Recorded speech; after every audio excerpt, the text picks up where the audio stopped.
Hello learners, आज हम देखेंगे एनर्जी फ्लो के बारे में। एनर्जी फ्लो जो इकोसिस्टम में होता है उसका मेन सोर्स क्या है, वो है सन। बट यहाँ पर हम देखें अगर एग्जांपल समुद्र तल का, जहाँ पर प्रकाश नहीं पहुँच पाता वहाँ पर क्या, वहाँ पर होता है कीमोसिंथेसिस। वही अगर हम कुल एनर्जी सोर्स की बात करें तो कुल एनर्जी सोर्स का 50% भाग जो है पार यानी कि फोटोसिंथेसिस एक्टिव रेडिएशन जो 400 to 700 nm का होता है, इसमें 50% भाग पार का होता है और प्लांट्स इसी पार का 2 to 10% एनर्जी यूज करते हैं। इकोसिस्टम में energy flow bye food chain होता है, वो कौन से डायरेक्शन में होता है, वो यूनि डायरेक्शन में होता है, मतलब एक ही डायरेक्शन में होता है। अब हम देखेंगे फूड चेन के बारे में।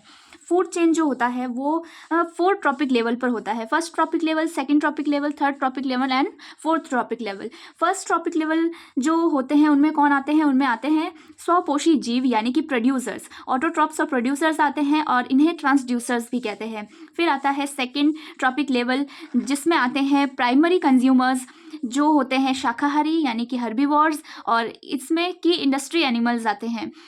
फिर थर्ड पोषक स्तर यानी ट्रॉपिक लेवल में सेकेंडरी कंज्यूमर्स आते हैं जो शाकाहारी मांसाहारी दोनों होते हैं। और फोर्थ पोषक लेवल में आते हैं टर्शरी यानी कि टॉप कंज्यूमर्स, इसमें आते हैं। नोट, उत्पादक यानी कि प्रोड्यूसर्स को ट्रांसड्यूसर्स कहते हैं क्योंकि ये क्या करते हैं, सोलर एनर्जी को केमिकल एनर्जी में चेंज करने का काम करते हैं, इसीलिए इन्हें ट्रांसड्यूसर्स कहा जाता है। अब ये की इंडस्ट्री एनिमल्स क्या होते हैं, ऐसे एनिमल्स जो प्लांट सब्सटेंसेस को एनिमल सब्सटेंसेस में बदल देते हैं, इन्हें की इंडस्ट्री एनिमल्स कहते हैं।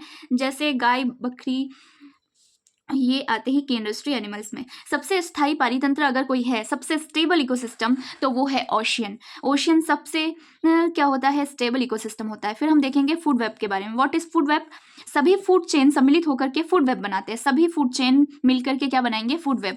अब जितना कॉम्प्लेक्स फूड वेब होगा उतना ही ज़्यादा स्टेबल इकोसिस्टम होगा। जैसे ocean, There is two type of food chain, grazing food chain GFC and detritus food chain DFC। Grazing food chain के अंदर ये स्टार्ट होंगे प्रोड्यूसर्स से और ये स्टार्ट होंगे डेड कार्बनिक सब्सटेंसेस से। ये डायरेक्टली डिपेंड होंगे सोलर एनर्जी पर और ये डायरेक्टली डिपेंड सोलर एनर्जी पर नहीं होते हैं। For example grazing food chain का ग्रासेस से ग्रास होपर से फ्रॉग, और डेट्रिटस में क्या होता है, डेट्रिटस से अर्थवर्म टू फ्रॉग। अब पैरासिटिक फूड चेन क्या होता है, पैरासिटिक फूड चेन जो है जीएफसी का ही एक प्रकार है, परंतु इसमें दो प्रमुख अंतर होते हैं। क्या अंतर होते हैं?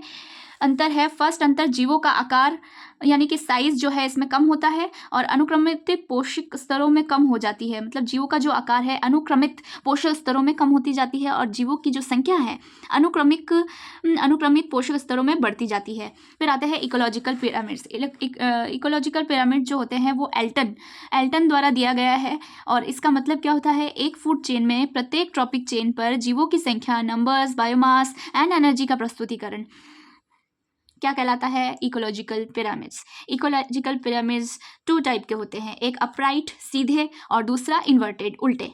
ये अपराइट और ये इन्वर्टेड। फिर फर्स्ट टाइप है इसका संख्या के पिरामिड। संख्या के पिरामिड मतलब pyramid of number. Usually number of pyramid जो है अपराइट होते हैं पर मैक्सिमम होते हैं अपराइट, बट इसमें एक्सेप्शन भी है और एक्सेप्शन ही ज़्यादा इंपॉर्टेंट होते हैं। इसमें एक्सेप्शन कौन सा है, पैरासिटिक फूड चेन जो उल्टा होता है, ट्री इकोसिस्टम जो उल्टा होता है, पर आते किस में है, पिरामिड ऑफ नंबर्स में। फॉरेस्ट अर्न शेप्ड का होता है, ये है संख्या के पिरामिड्स जिसमें यूजुअली होते तो अपराइट है बट इसमें कुछ एक्सेप्शन भी है। Pyramid of biomass, usually pyramid of biomass जो है अपराइट होते हैं, मीन्स सीधे होते हैं, बट इसमें अपवाद क्या है, एक्वेटिक इकोसिस्टम जो यूजुअली क्या होगा, उल्टा होगा।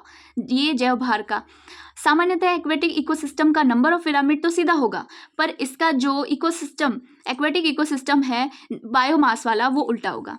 अब थर्ड है पिरामिड ऑफ एनर्जी वाले पिरामिड जो है ऑलवेज अपराइट होते हैं, सदैव सीधे होते हैं। फिर 10% ऊर्जा स्थानांतरण का नियम, 10% energy transfer law given by Lindeman. इस नियम के अनुसार एक ट्रॉपिक लेवल से अगले ट्रॉपिक लेवल की ओर 10% एनर्जी ही ट्रांसफर होती है। मतलब 100% एनर्जी किसी ट्रॉपिक लेवल में ट्रांसफर नहीं होती है, तो कितने परसेंट एनर्जी अगले टीएल में ट्रांसफर होगी, 10% ओनली। जैसे फर्स्ट ट्रॉपिक लेवल है, इसमें अगर 10,000 जूल है तो अगले टॉपिक लेवल में 100 जूल ही ट्रांसफ़र होगा, तीसरे में 10 जूल एंड चौथे में 1 जूल। तो ये जो है ये 10% एनर्जी लेवल इसमें लो होता चला जाएगा।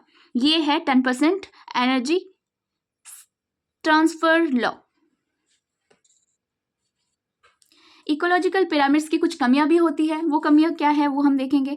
खाद्य जाल यानी कि फूड वेब नहीं दर्शा सकते। मतलब इकोलॉजिकल पिरामिड जो है वो क्या नहीं दर्शा सकते, फूड वेब नहीं दर्शा सकते। एक से अधिक टीएल यानी कि ट्रॉपिक लेवल पर पाए जाने वाले जीव नहीं दर्शा सकते। फिर आते हैं जो डिकम्पोजर्स है, सेप्रोट्रॉप्स है, मृतोपजीवी का कोई स्थान इसमें नहीं दिया गया है।